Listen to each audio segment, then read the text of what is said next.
tango ekoki oyoyo tango yango yo ekoki Papa Stéphane Balamwange oyeye kaluka yango yo oboka kaluka yango yo Moïse Katumbi aye apesi biso ba $20 na ba drapeau na ba polo na ye yango tolie yango mais tokokende marche na ye te esika zali ayebi ke bana kaluka baboyi pesa mabele ya Fatibe beton na papa Moso na sima ya Samuel ta tanda tofandaki tomoni bayeli biso bamongo na bapolo po tokende makambo ya marche ya lelo tozwi mongo toza nango tosimbi yango tozwi na bapolo mais marche wana tokokende yango parce que tozomona ke toza na nsima ya président Fati beton mokolo moko te totika komona président moko te banda kaluka esalama oyo akoki kobongisa kalu TVza Radio T bandeko boti kolanda bino moko toana kata Kisasa. La jeunesse d'hier n'est pas comparable à la jeunesse d'aujourd'hui. Population congolaise, la jeunesse d'aujourd'hui est si élamouki. On ne peut plus manipuler la jeunesse congolaise. Voilà Oeza bandeko ya Kanluka. Oeza bandeko bazana kati ya Kanluka Selemba Okitambo Ngaliema aussi. Bango moko bazo témoigner que avant la marche ya Fayulu, ya Katumbi, ya Sesanga, ya Matata Ponyo, on a remis aux jeunes de Kanluka, de Selemba ou de Kitambo, de Ngaliema $20 à chacun, $25 à chacun, $10 à chacun pour répondre à la marche. Mais balobi loko les amo solo ya mboka o baiba na jekamina. Lokola ezamo solo ya mboka o baiba na ba minere na biso na Katanga, il faut bazwa yango balia yango et ba répondre te na marche ya lelo. C'est pour une première fois na République démocratique du Congo tout mon marche ya opposition et échoué jusqu'à ce niveau. Manque ya mobilisation. Parce que na ba déclaration ya opposition selon marche na bango balobi bako marché pour na vie chère. Na République démocratique du Congo, bako marché pour na gestion ya régime Tshisekedi, bako marché pour na illégitimité ya institution na kati ya mboka. Parce que cette opposition va marcher. Katumbi a fait déjà plus ou moins 3 semaines à Kinshasa. Matata Ponyo est ici. Martin Fayulu est ici. Sesanga est ici. Bazalaki na réunion na kati ya Kingakati. Joseph Kabila alobeli bango nyonso 4. Là je fais allusion na Sesanga, na Matata, na Fayulu, na Katumbi. Kabila alobeli bango na marche ya opposition. On a opesa bino mosolo. Bon marché ce samedi. Botanga kombo ya Kagame te. Botanga kombo ya Rwanda te. C'était une imposition ya Kabila. Et on a constaté cela sur terrain. Tomoni na monoko ya Matata Ponyo ali obele kotanga kombo ya Tshisekedi. Est-ce que c'est Tshisekedi qui est en train de tuer les gens à l'est? Est-ce que c'est Tshisekedi qui est en train de tuer les gens au niveau de Kwamuns, au niveau de Kinsele, au niveau de Maluku, au niveau des plateaux de Bateke? Bayakana Bateke Baliko Kufa, c'est Tshisekedi qui est en train de les tuer. Non! Mais Joseph Kabila a imposé à Martin Fayulu, à Matata Ponyo, na Katumbi, ba cité kombo ya Nekonaye Kagamete. Batanga Nekombo a Tshisekedi Azali Koboma Mboka. Est-ce que c'est Tshisekedi qui est en train de tuer ces pays? Mais, hommage à la population congolaise et exclusivement et pas à Bajen Kinois. Baboyi ko répondre na marche. Il y a opposition à l'élo. Pour une première, je le rappelle, marche et salam Pia Kayaboui. À l'époque de Papa Etienne Tshisekedi de Zalaki, il est chez lui à la maison, il prend la caméra, il prend le micro, une simple déclaration, Tomoni Babalabala Nesu à Kinshasa, scandalisé, bloqué, battu, belé, bakiti na terrain. Mais opposition, l'élo toali comme on a Katumbi, a Keti Nanjili, côté la famille. Il y a 13 ans pour toi, Sengi Bango, Bolimbisi. Na boya côté ka joueur na bino na Arsenal. na kangai na Lubumbashi tina bomi carrière na ye boya ko répondre lobby na marche na ngai to moni Katumbi nenga tamboli na njili to moni Katumbi nenge atamboli na niveau ya Kanluka to moni sesanga na terre jaune na Tchangu et to moni aussi Martin Fayulu akotaki na kati kuna ya Selembao po basa la mobilisation mais mobilisation na bango est réussie te bakino baboyi kobima bakino balobi que non eza opposition o bali ko travailler pour les impérialistes parce que la lutte de l'opposition de l'aujourd'hui eza ke ba remettre bokonji et pas bapaya bali ko sepelate lokola bokonji eza na maboko na biso ba congolais Tshisekedi est congolais ki Tshisekedi ande ko na biso. Alors, ezali ko sepelisa bato ebele te. Le Rwanda est contre la gouvernance de Tshisekedi. Le Rwanda, les Tutsi, les Hutus, même Kabila que vous voyez à Kingakati, est contre la présence de Tshisekedi au sommet de l'État.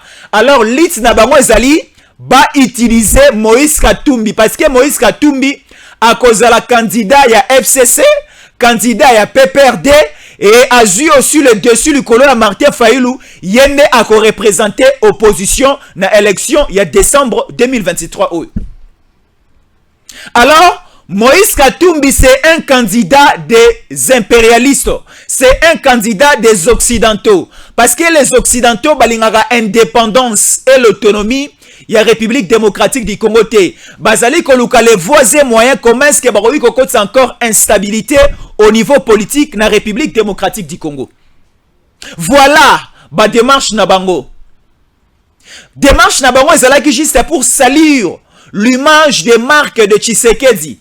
Parce que na marche na bango toyoki ata déclaration moko té bande ko na biso bali kokufa na est.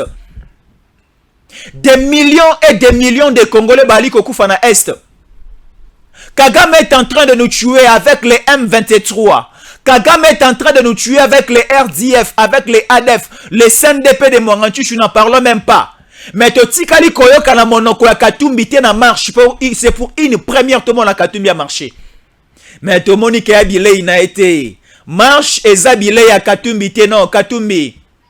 Yo mesana na okaka ok. Okoti stade Mazembe, tali nenge Mazembe ali kobeta bale. Tika marche. Marche, c'est une nourriture de l'opposition de l'époque IDPS. Parce que IDPS, tant que ko marché, et ça là ko pesimbo mbo boyi. Katumbi avani na gelem, Katumbi a qui paralysie. Katumbi le nom m'échappe encore. Kabila avani na gelem a qui paralysie. Katumbi Kabila avani na gelem a qui moi tension et matier. Parce que l'opposition conduit par l'IDPS de l'époque et à qui opposition au ezalaki kotia Kabila pandi likolo et à qui opposition autant que tamboli même batuti na Rwanda ba ki pandi likolo ba ki ke ndeko na biso Kabila o azali président de la République démocratique du Congo ba ali kotia etonga na mopanzi mais telle opposition est pété lelo non Kinshasa lelo samedi la vie était normale batu ya Gambela bake Gambela ba mama ya pondu ya ndunda bake roteka normalement ba warana zando pe bateki bilamba na bango normalement donc la vie était normale à Kinshasa ba mabala esalami na ba commune ba wenze fongwami na Kisasa salongo esalami ndenge salamaka chaque samedi donc tomoni la mobilisation néante, la mobilisation vraiment néante. On n'a rien constaté sur terrain parce que les motifs de cette marche et ça là qui va motif très banal. On ne comprenait pas. On ne comprenait pas la déclaration de Katumbi. On ne comprenait pas la déclaration de Matata Ponyo. Martin Fayulu va sommier par le biais des banques. Martin Fayulu a perdre un ancrage na Kisasa. Parce que lorsque Martin Fayulu sortait dans le terrain en Sainte-Thérèse, on voyait des foules et des foules suivre Martin Fayulu. Mais tel Martin Fayulu basilisi mon pépé. Martin Fayulu a commis le la ballon à Ndembo au abimisi mon pépé. Moi ko bete yango na terrain football et li sous-souté. Martin Fayulu est expiré. Martin Fayulu a boudin ou est expiré commis potopoto moyen ko li yango na lipéalité. Martin Fayulu basilisi carrière et pas Katumbi. Pourquoi? Parce qu'à lundi mon solo. Martin Fayulu était là na marche à l'élo. Mais moto alandi azalité. Félicitations et pas Adolphe Muzito. Parce que tout le monde a la force de Martin Fayulu. Bateau banda kolanda Martin Fayulu lobi eleki. Et zalaki bateau banda qui croire na lito. Y a Adolphe Muzito. Et aujourd'hui, je donne raison à Adolphe Muzito Ali Kolobake. Martin Fayulu mbokane zalaka na bandundute. Yende a présenté et pas bayakana et pas batekena et pas bayanzi. Non, Martin Fayulu, je commence à douter de votre nationalité congolaise. Je commence à douter. Parce qu'une fois, j'ai suivi la vidéo. Bali Kotuna Martin Fayulu bapesi micro boy. Bali Kotuna tata na okombo na enani. Martin Fayulu, à son âge, a oublié le nom de son père. Moi, je ne peux pas oublier le nom de mon père. Mon père s'appelle Katan Kouchamboui. Ma mère s'appelle Mputu Marie Mouleba. Donc, je le dis avec beaucoup de souplicité. Mais Martin Fayulu a oublié le nom de sa mère. Martin Fayulu a oublié le nom de son père. Pourquoi? Parce qu'il hésitait de prononcer un nom sénégalais. Il hésitait de prononcer un nom sénégalais. Parce que si nous voyons la physionomie de tous les opposants aujourd'hui au Baliko marché contre Tshisekedi, prenons d'abord Moïse Katumbi. Moïse Katumbi, on venait là de suivre son porte-parole de Kinshasa, Francis Kalombo, en train de dire, Francis Kalombo a dit cela, je mets ma main à couper, c'est Francis Kalombo qui a dit. C'est Francis Kalombo qui a parlé. Francis Kalombo a dit ceci, la maman de Moïse Katumbi, Aza congolaise était. Je vais rectifier, hein? Je vais rectifier vers la fin, Naloba, n'expliquer bien pourquoi Francis Kalombo Lobagi que la maman de Moïse Katumbi n'est pas congolaise. La maman de Moïse Katumbi n'est pas congolaise, a déclaré Francis Kalombo.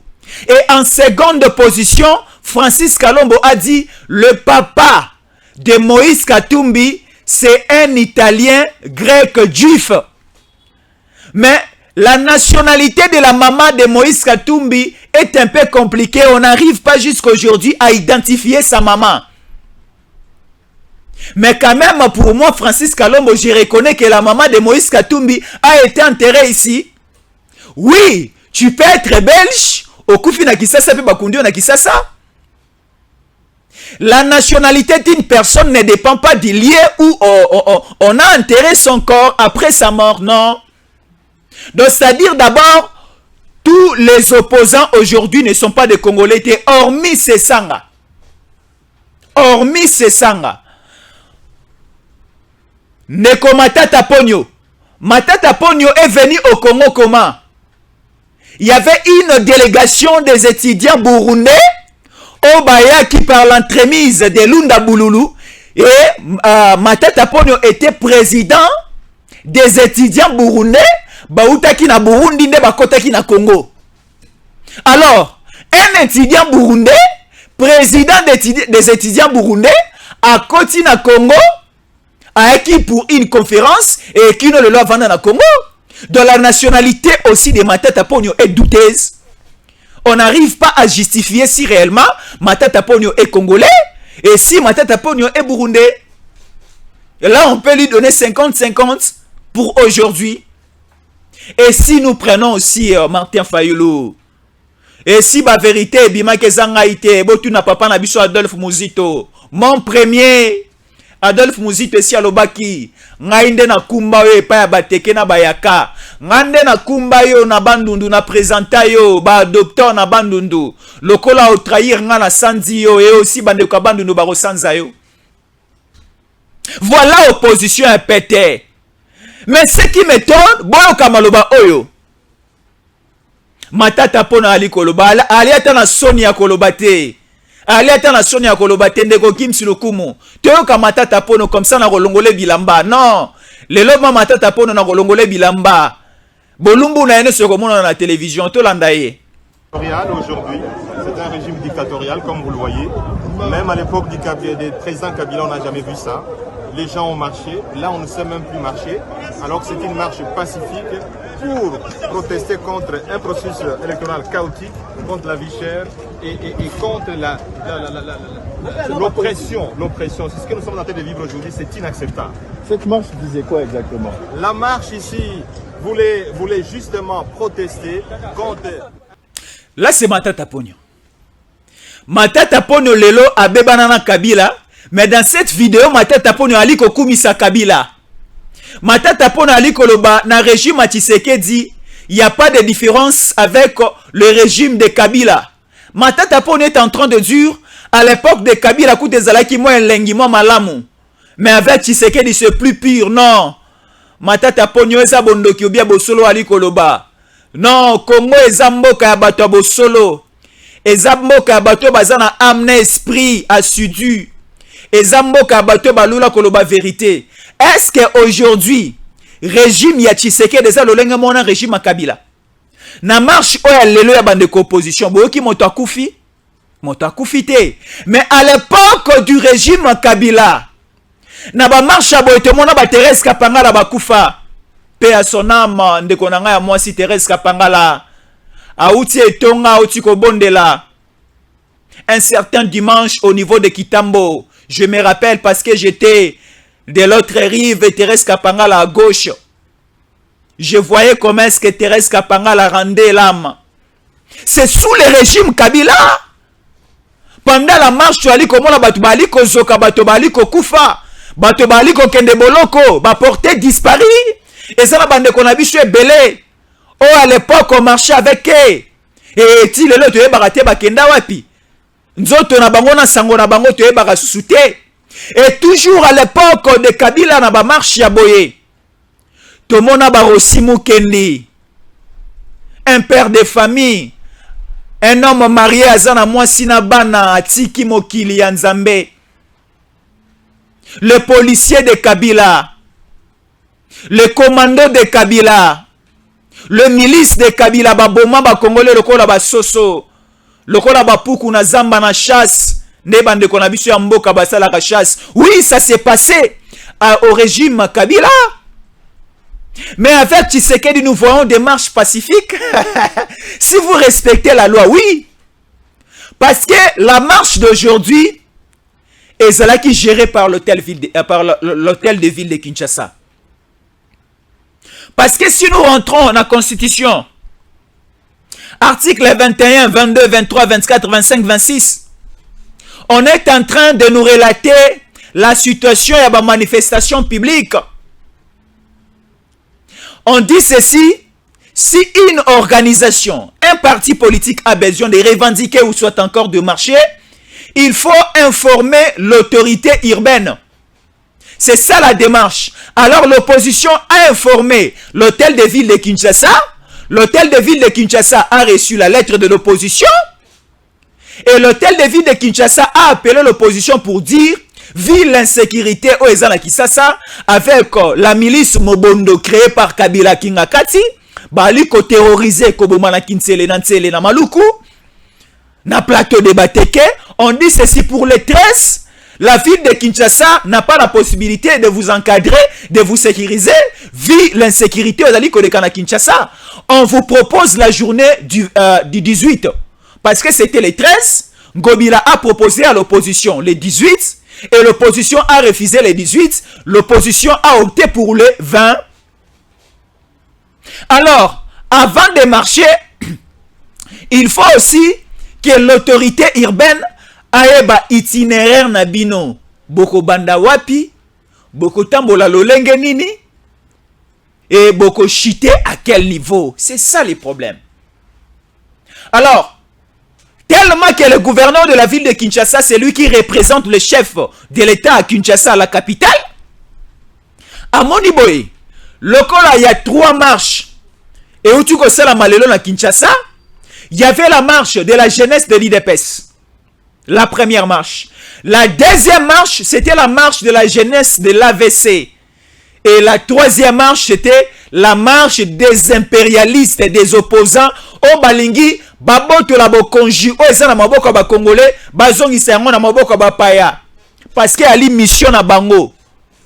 Alors le gouverneur de la ville de Kinshasa na ba service na ye ba moni ba sali boye balobi lokola eza na 3 marches, il faut to mekampe ko kabola bango ba oyo ba kene na zone sud, ba oyo ba kene na zone est, ba oyo ba na centre, ba oyo ba kene na x, ba oyo ba kene na y, ba oyo ba na z. Mais l'opposition, tellement qu'elle est têtue, balingi ko respecter ba modalité o ezalaki mise en place par l'hôtel de ville de Kinshasa te botala ndenge marche salimpiaka.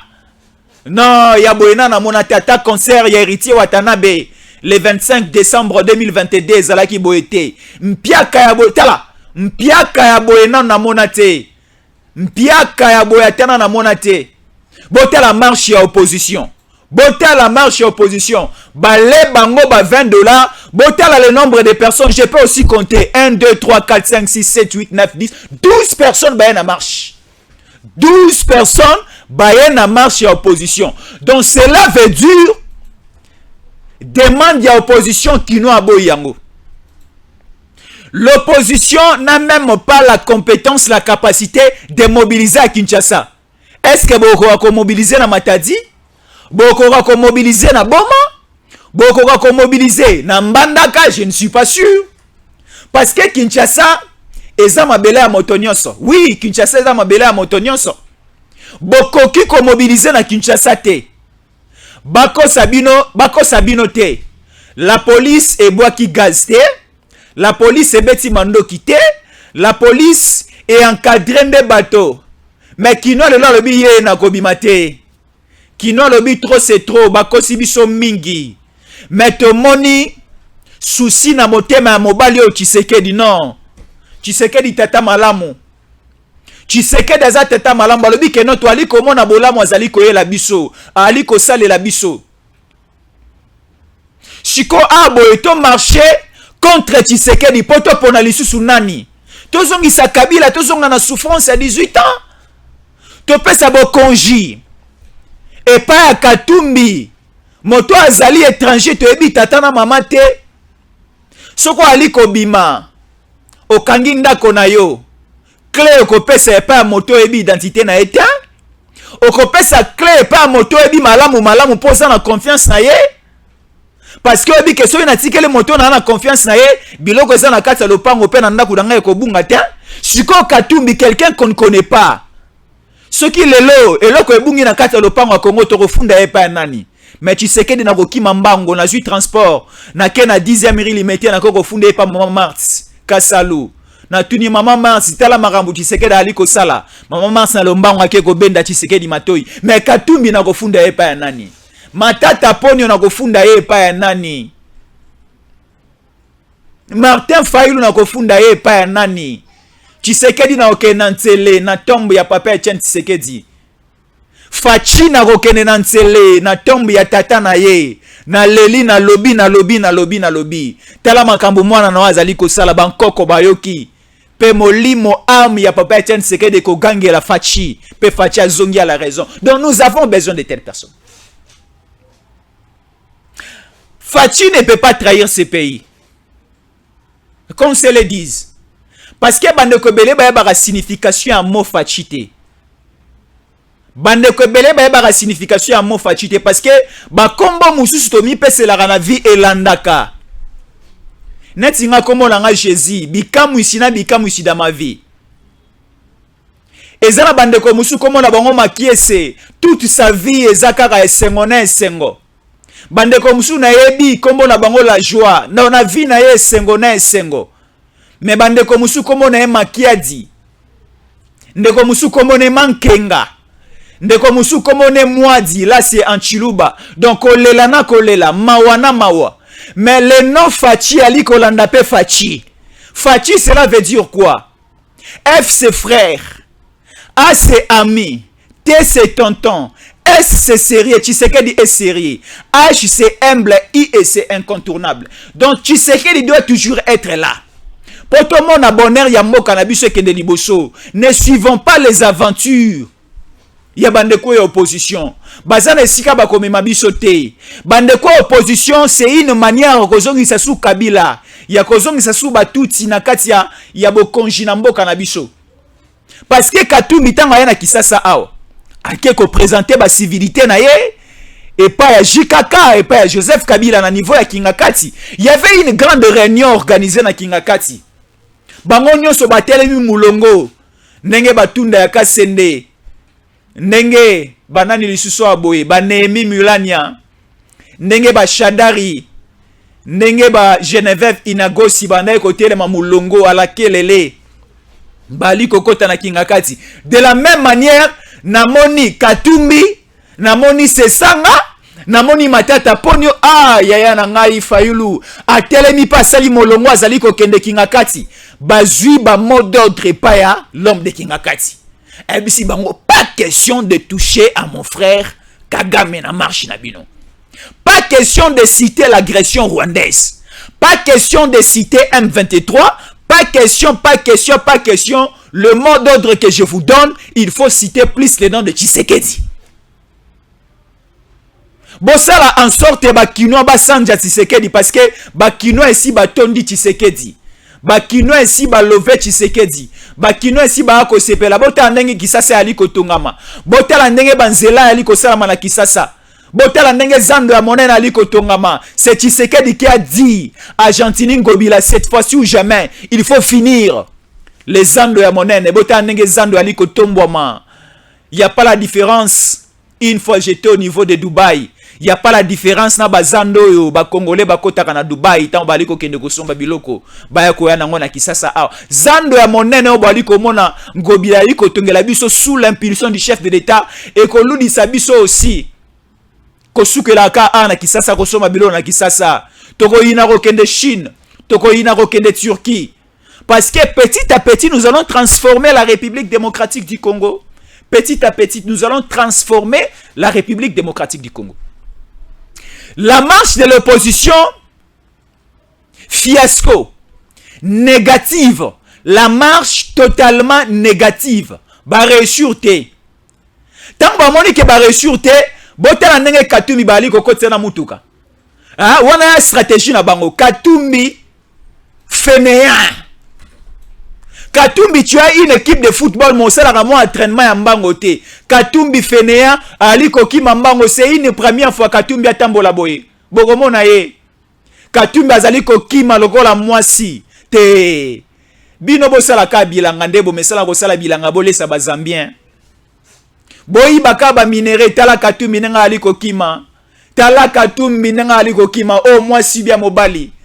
A marché kutute aiki obeleka kola kise longi po akose la Tshisekedi makambu katindi ba policier ba ko agresser etala kaka place a teremelaki et a se déplacer moko motasimbi ete policier ata moko alandi ete gaz lacrymogène pesate kaka ye moko ali komiki mela parce que azala na capacité à kotambola même 1 mètre traité 3 mètres traité 4 mètres traité asala footing na vie na ete Akima cross na vie na été. Kaka ye moko place à telemeli. Akimi a koti na motuka. Tellement que fiasco va perdre marche à l'élo. Bake mbango bake rosa la point de presse. Tala siko place mambo yindi na obi misabiloko. Marche fiasco. Bake siko na Faden House. Faden House. Ba utai ko kanga yango banda ko futa ba impôt na ba taxe te. Faden House. Ezali établissement Martin Fayulu bafuta rasu ba taxe te bafuta rasu ba impoté ba cela qui yango pa bande ko na biso ya DGI bande ko ya DGR ba cela qui yango parce que afuta ka taxe na impoté mais tu sais que na motema ya mawala bo fongola yango te bo fongolela ye na ofuta azande ko na ngai bo fongola na ko futa place wana nde siko opposition tomoni langa star 4 patrons. À l'époque, c'était Papa Wemba. Et Voloko Lai. Tomonina Bozi Boziana. Balongo Zaiko. Bako Sala Elogo na Bongo Langa Stars. Elogo Mo e Simbate. Oumela te Simbate. C'est ce que Fayulu, Matata, Sesanga, Nakatumi Basali. Basali point de presse. Balobito Suki Wanate. Basali point de presse par le 8 au Suki Wanate mercredi oyo ba organiser encore activité à mon nene barosala bako kitalisu na terrain barosala sitting à mon nene na niveau ya seni bakende ko ebisa Denis Kadima Tshisekedi wana tokola lycée makale kale c'est la biso élection moko transparente c'est la biso élection moko véritable pas question de trichement tala opposition nenge komi ko banga déjà en avance. Est-ce que l'élection peut transformer la vie des Congolais? Est-ce que l'élection peut changer une nation? Est-ce que l'élection apporte le développement? Je ne pense pas. Au niveau du Cameroun, il y avait l'élection en 2018 aussi. L'élection du Cameroun en 2018 va dépenser qui plus ou moins 60 millions de dollars pour organiser les scrutins électoraux. 60 à 65 millions de dollars dépensés par le gouvernement camerounais. Et jusqu'à l'heure où nous parlons, la politique au niveau du Cameroun, l'économie, la situation sociale au niveau du Cameroun, rien n'a changé. Or, avec 65 millions de dollars déboursés par le gouvernement camerounais, ça pouvait leur aider de construire plus ou moins 3000 écoles avec les 65 millions de dollars, de construire même des barrages hydroélectriques, de construire des parcs agroalimentaires. C'est possible avec 65 millions de dollars. Et rentrons en République démocratique du Congo en 2018. Le gouvernement congolais a donné plus ou moins 700 millions. Je les répète, chiffre à l'appui. Plus ou moins 700 millions on a remis à Corneille Nangaa pour nous organiser les élections chaotiques de 2018. Là où on a vu Corneille Nangaa n'a pas même dépensé la moitié de cet argent. Une partie il a mis dans sa poche, une partie il a envoyé à Kingakati pour nous nommer des députés nationaux, à nommer les biso ba députés provinciaux batu oya camp politique ya Kabila. Et à Kosi ba Congolais pour se pédissa biso to bosana acheli biso Tshisekedi au sommet de l'État. Oui, on a voté Tshisekedi. Mais on dit ceci, les élections ne changent pas la nation. Les élections n'apportent pas le développement. Oyo Katumbi lelo, oyo Sesanga lelo, oyo Fayulu lelo bazali ko imposer au gouvernement à cause de la biso élection. Non, les élections ne changent pas le pays. Parce que avec 70 millions de dollars qui dépensés par le gouvernement en 2018 pour nous organiser cette élection chaotique, ça pouvait, écouter, avec ces 700 millions de dollars, ça pouvait nous donner 4000 écoles, ça pouvait nous donner des parcs agroalimentaires à la dimension de Bukangalonzo, Oyondeko, Matata Pona Kimabisona, plus ou moins 205 millions de dollars. Avec les 700 millions de dollars dépensés avec la CENI, ça pouvait nous faire construire 400 km de route. Je dis bien 400 km de route. Et l'ingake tungela biso. Donc c'est-à-dire quitter Kinshasa, kino na suka ya bandundu, ozomo na Kasai boye. Et toujours avec cet argent, on pouvait nous acheter des avions Airbus à la dimension. Il y a Air France ou Tarapoto et l'Arabie Saoudite passager à la dimension il y a Ethiopian, à la dimension il y a Bruxelles Airlines. Des avions avec ces 700 millions de dollars. Toujours avec ces 700 millions de dollars, ça pouvait nous permettre de construire des barrages hydroélectriques. Tala courant na Congo ya li sous-souté. Courant est commis pas na Congo. Prenons, faisons d'abord l'essentiel. Il y a des priorités dans ces pays. La priorité pour les Congolais, est-ce que les Congolais allaient réclamer les élections à Tshisekedi? Non. Est-ce que vous avez déjà entendu? Vous avez déjà écouté Bande Kwapoto? Non, non, yokité. Est-ce que vous exigez à Tshisekedi des élections en 2023? La population congolaise, vous en avez besoin de Massangou ou bien vous en avez besoin d'élection? Bakinois, vous en avez besoin de Banzela ou bien vous en avez besoin d'élection? Bakinois, vous en avez besoin d'avion pour ceux qui n'ont fout ces bandits. Ba repart ba match za la ressuscité suite à manque d'avion. Mazembeza na besoin ko beta balongoli na Lubumbashi bakine na Matadi beti na Matadi. Na Elima ya Matadi. Vite à Kinshasa linge beta bazui avion directement bazui bakene na Mbujimai akeko beta na sanga balene. Nous avons besoin des avions basomela biso. Nous avons besoin mosolo o matata ponyo aiba aliko wanga na wi. Mbasu ekolanda yo etali bisote. Mais nous avons besoin na mosolo o ekendaga à tout moment pour l'organisation de l'élection. Batongela biso yango ba parc agroalimentaire à minene. Elle est quand même Bukangalonzo. Elle est quand même Oya Makasi, c'est production et comme Makasi. Aujourd'hui, ezali moi le fundu pour la Zambie, moi le fundu pour Afrique du Sud, tu as ko senga ko soma masango pa na bango, batia maele na ba moyen makasi na agriculture na mboka na bango. Alors mon solonio so ali ko beba, ko soma matériel, ko organiser l'élection. Faisons d'abord en sorte de mettre dans les élections de côté. Prenons cet argent. Totonga bukanga lonzo atamisa tomi balé. Prenons cet argent, achetons des avions, ba épave. Ba Kipanvita, ba Emery Patrice Lumumba. Oya le kuta matata po na sombela bisote. Ba zu ba avion na poto ba ya ba tia ngo peinture ba ya ko sa biso ya li asika. Non.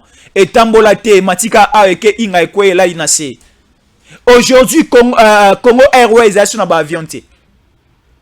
Stéphane Balamwange a besoin de quitter Mbujimai. Pona aya na Mbandaka, après Mbandaka a na Kinshasa, mais il n'y a pas d'avion. Avion exacté. Alors, prendre de l'argent pour organiser l'élection pour nani Katumbi alinga comme mokonji na mboka oyo. Non. Donc nous allons prendre l'argent des Congolais. Oyo koki kolone la biso masangu, oyo koki kosombe la biso ba avion, oyo koki kosala la biso ba barrage pour courant ekota na Mbujima ina kananga. Pour miba ezonga avec une bonne énergie électrique. Bakino n'en parlons même pas na Makala, na Bumbu, na Selembao, na Kitokimo Sukurezate. Mais nous avons, parce que courant est utaka mai. Nous avons de cours d'eau et de cours d'eau. Nous avons une fleuve oeza puissant. Oh, ceux qui te ont ba moyen, tu as ba chite belé, ba chita bakatende, bakakobola. Bazongo, il faut renforcer. Il faut aussi essayer de réhabiliter Inga, barrage à Inga. Alors ça nous demande des moyens. Alors mon solonio soit en train de retirer un mot parce que Katumbi nous fait la pression. Est-ce que moi, Congolais, aujourd'hui, Jésus en collé, je peux aller faire pression? Nabande quoi, Zambie, bossé à l'élection? Non, je n'ai pas ces droits. Nana droit que na Malite, Nabisa Traoré Longwa, bossé à l'élection. Je n'ai pas ces droits. Je n'ai pas ces droits. Katumbi n'a pas le droit de venir nous exiger quelque chose ici. Matata Ponyo en a plus aussi. Parce que Matata Ponyo est parmi Bato Babomi Mboka Oyo. Matata Ponyo était à la BSECO, responsable numéro 1. Matata Ponyo était ministre de Finances. Matata Ponyo au même moment azalaki ministre. Il y a finance et premier ministre. Suivez-moi bien. À l'époque où Matata Ponyo azalaki premier ministre, Yemoko Pelusodaki ministre à finance. Parce qu'à l'époque, Patrice Kitebe azalaki ministre délégué au niveau de la finance. Mais le ministre des finances azalaki Yemoko Matata Ponyo, premier ministre Peka Yemoko. Mais azwaki moi délégué na ye. Yotalela nga ndako soyo na bimimi bibakotate. Donc Matata Ponyo bouffé. À la primature, il bouffait aussi au niveau du ministère des Finances. De Matata Ponyo faisait des sorties d'argent sans contrôle. Matata Ponyo a tué notre économie. Matata Ponyo a tué notre budget. Notre économie est commise à lambeau. Si quand tu sais que dit aïe, tu sais que dit aligné azongi samaramone son Angela, talandenge atomboli IGF. IGF oh ezalaki depuis Kabila IGF existait, mais moi je ne connaissais pas l'IGF. Oui, je connaissais l'IGF, mais pas à ce niveau. Les gens congolais ne sont pas balabala à l'IGF. À l'exploit au IGF et à l'IGF. Tala siko place yo FMI et République démocratique du Congo. Aujourd'hui, je suis dans la joie. Allons à la maison de l'Éternel. Parce que la Bible dit, je suis dans la joie quand on me dit allons dans la maison de l'Éternel. Mais ma joie est ça. Parce que Mokanangaï, République démocratique du Congo, est parmi les 10 pays les plus riches d'Afrique. République démocratique du Congo est classée par la FMI parmi les 10 pays les plus riches d'Afrique. C'est suite à Tshisekedi.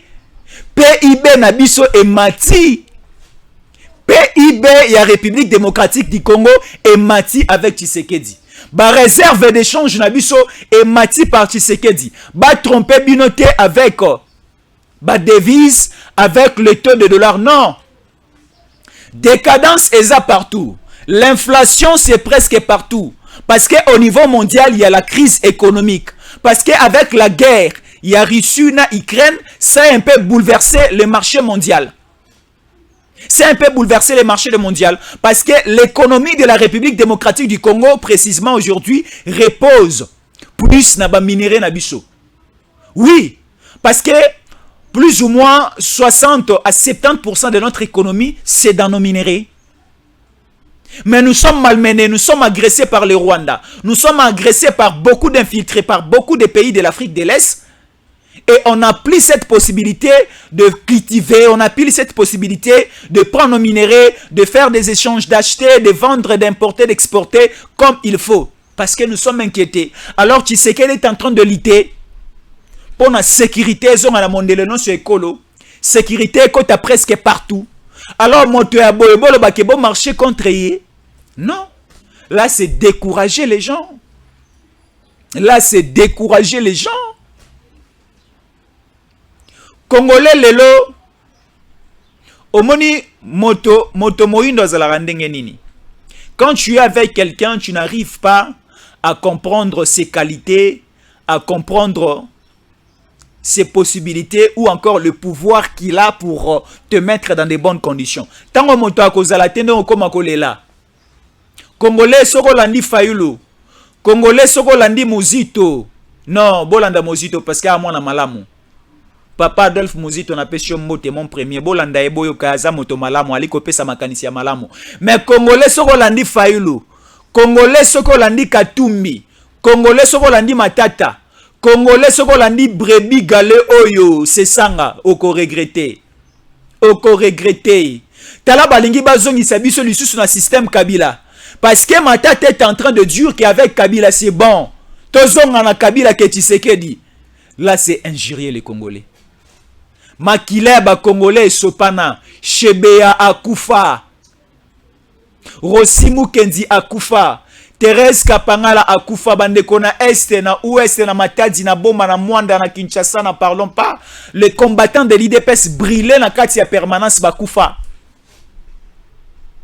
Aujourd'hui dire que le système Kabila, le régime Kabila c'est plus bon par rapport au régime Tshisekedi. Là c'est craché likolo ya am ya ba Congolais ici batika biso bakufa. Bazaba martyr ya alternance. Bandeko no so bakufa ba Rosimu Kendi. Ba Arma Matungulu ba Bomaye a on a Willery. Ndeko Shebe ya Floribert. Elongo na chauffeur na ye na nzela ya Nselekuna ba Boma bango. Ba Boma bango. Siko aujourd'hui féliciter Kabila. Tozo tia mémoire na am ya bandeko wapi. Tozo tia bango wapi. Tozo nga bato bako sabisote. Nous sommes les gardiens de la cité Tango Koki RDC. Notre souci, c'est de vous réveiller. Notre souci, c'est de vous transmettre l'information au vrai sens du mot. Ya ope sabino sango o ezali kozong sabino na bomoto. Tala, tola la pongi te bako sabisote. Tola la pongi bako sabisote. Félicitations à ba jeunes Kinois. Parce que c'est la jeunesse et comment marchandise ya ba politiciens congolais. Po bakota na mangeoire pour bakota quelque part bazo bo conjuba utiliser la jeunesse congolaise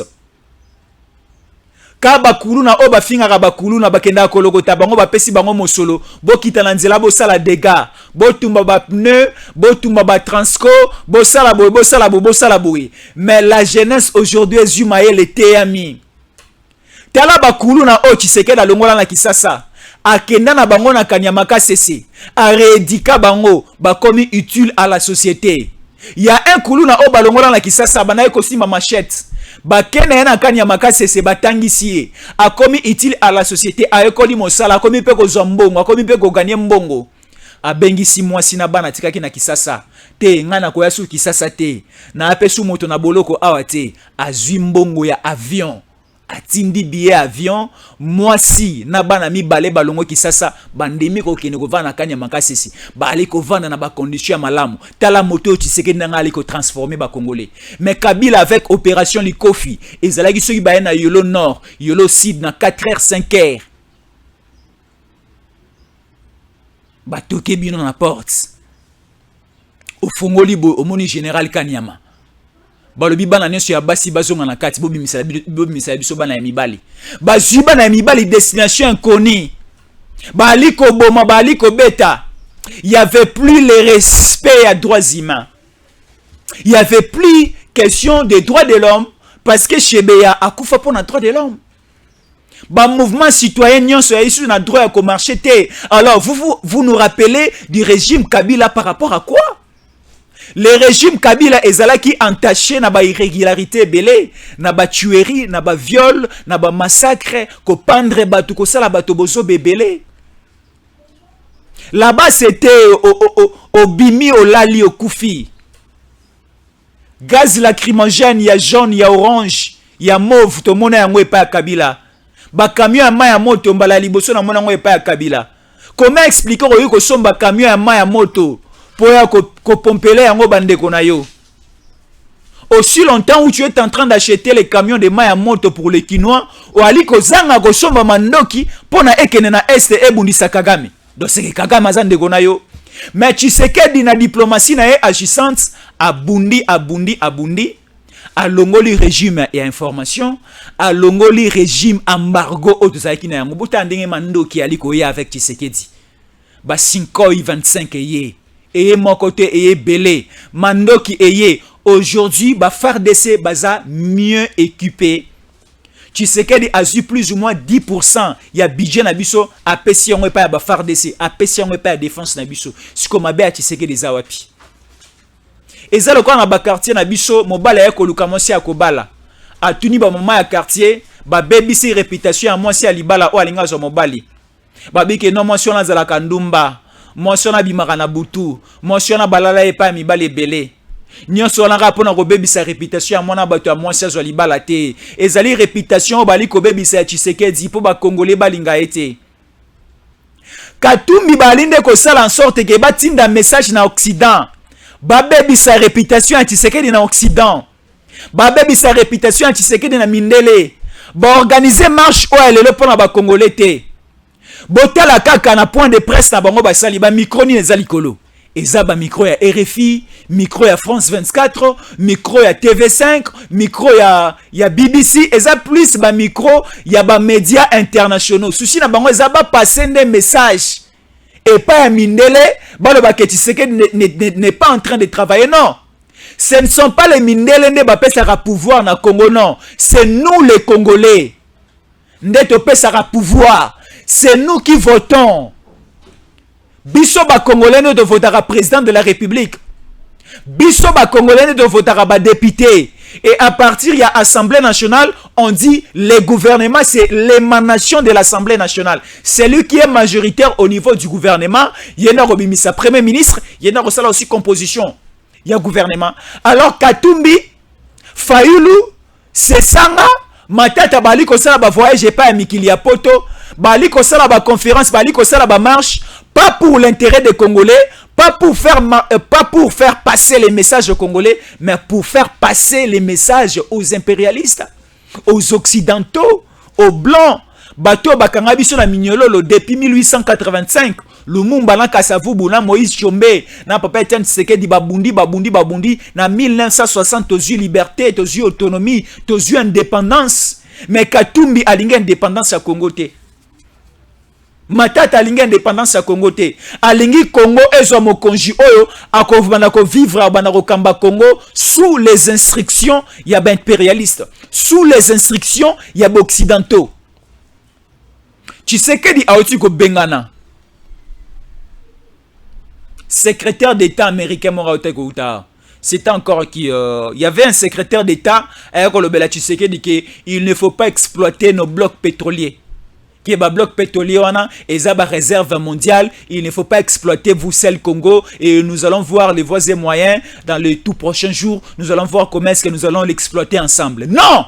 Tshisekedi a répondu NON, nous allons exploiter ces blocs pétroliers pour augmenter l'économie congolaise, pour faire en sorte que tout le école, tout le hôpital, tout le chemin de fer, ba métro ekota, ba tobalia, ba parc agroalimentaire à Minene Tongama, ba barrage ya ba katende nyonso esila, tout le monde a banzele kota na Kasai, tout le monde a banzele kota na Mbandaka, bande kwa Mbandaka bali kolela lotiliki. bande ko mbanda ka bali ko la lotiliki angai elengi kozala na mboka ya Tshisekedi bande ko belé bali ko landa na Nouvelle Papouasie talara congolais a comité na Nouvelle Papouasie ali ko landa tango ko RDC. Il y a un Congolais qui m'avait appelé avant-hier. Il me suivait à niveau à Kazakhstan. Mon sous sabenga kinga na île Maurice. Open na sepelarane makasi ya Singapour na pesi mbote bali ko benga ngai. Ba bisi biso tango ko RDC botika te. Envoyez-nous toujours des informations. Bola Moussa toujours ba Congolais. Bakosa biso lisusu te. Bakosa ki biso en 2006 te. Parce que l'élection de 2006 qui est considérée comme une élection maternelle. Toi qui na maternelle. Na niveau maternelle bakosa biso na bonbon na biscuit. Bali ko yekolisa biso ndengeni na ko simba crayon, ndengeni na ko simba couleur, ndengeni na ko tia couleur na papier à pembe. To comme en 2011 bakosi biso lisusu na école primaire. Au fur et à mesure to ali ko kola to zumayele cette fois-ci bakosa biso lisusu te. Merci, Tokomi na suka émission na biso boake belé makasi bolandi biso. Nous étions sur terrain. Nous on a voulu plus. Tous à la mission na bino. Tolingaki tous à la mission na bino. Tous à na terrain te ba nini ekoleka. Moto akufi na marche lelo azalité. Mike Mukebai eza maladie ndeke épilepsie na ende ko isaki na marche. Ezali gaz te. Mukebai abelaka épilepsie. Malade ndeka belaka. Yangonde kwe isaki akokaka mwa muke chaleur étouffement te yemoko akwe e a gaz te gaz betamite mando kipe betamite ba balle réel betamite ba camion so ya maya moto Kabila tika Tshisekedi d'abord quand on a fleuve Congo e bimite ezala rappel lisusu te ata lisasi moko betamite moto pa akufite. Les porte-parole du gouvernement Rosalapa en direct n'entend au RDC a opé Sabino ba détail tout. Il n'y a pas de morts, il n'y a pas de blessés, il n'y a pas de cas graves au niveau de l'hôpital, il n'y a pas aussi des arrestations. Katumbika yemoro place à Vandaki à Moni Chaleur à Kinshasa, mbala liboso akoma na ngaba, mbala liboso akoma na super lemba po ayebi pe ngaba te. Ayebi pe super lemba te, abunga kikutu bulobi moleki na njili. Abunga ki na njili. Chiko lelo à découvrir ngaba qui moi mulunge qui moi tension zaki sur terrain ko kite ye moko mikimeli na ba garde na ba koti na kata jeep faye lukutu ye na marche atambola kana été faye la message na ye ko za na kata jeep atiki nde biso bibwele na ye to tambola na nzela to revendiquer pour na ye. C'est fini Congolais à comprendre. C'est fini Congolais à comprendre. Félicitations au gouverneur de la ville. Félicitations à général à la police. Félicitations à colonel nyonso. Na ba policier nyonso ba ki sur terrain. Tout le monde qui na ba acteur nyonso à Kinshasa. Policier sera dans nzela. Cela ne veut pas dire que alinge inquiété yo. Yo marché na yo respecter ba droit na ba devoir na yo. Ce qui au bout quitté. Au sali mabete, police a telemi na nzela, telemi te po salo mabe. Police a telemi na nzela aliko bomba nde biloko ya l'état, aliko sécuriser yo, aliko sécuriser pe na ba bien na yo po mabe comme la yo te.